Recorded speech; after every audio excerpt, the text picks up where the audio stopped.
Et dans le reste de l'actualité, la lutte contre la déforestation illégale des forêts au Gabon se poursuit.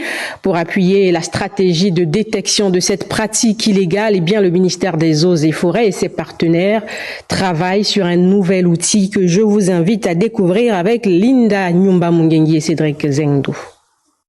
Après la phase expérimentale en 2021 dans la province de Logoué-Vindo, suivie du développement et la mise à l'échelle nationale depuis 2022, le système d'alerte précoce pour la déforestation illégale est toujours opérationnel.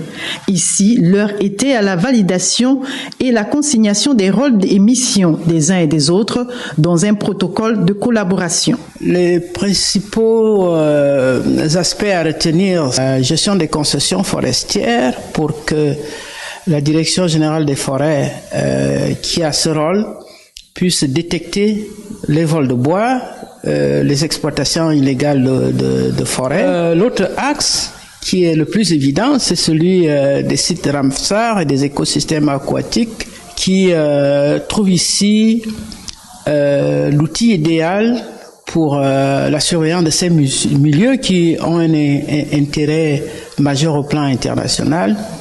Le ministère des Eaux et Forêts, le Fonds mondial pour la nature, l'AGEOS et l'Agence nationale des parcs nationaux sont les différentes administrations qui assurent la gouvernance de ce système satellitaire basé sur l'intelligence artificielle. Nous focalisons en fait notre énergie vers des zones où il y a des fortes activités qui impactent l'intégrité du couvert forestier.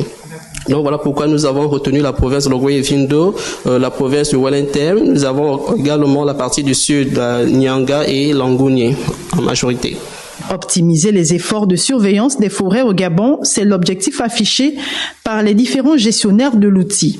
À l'issue de l'atelier, ils comptent d'ailleurs paraffer leur entente et accroître la collaboration avec l'extérieur pour plus d'efficacité sur le terrain.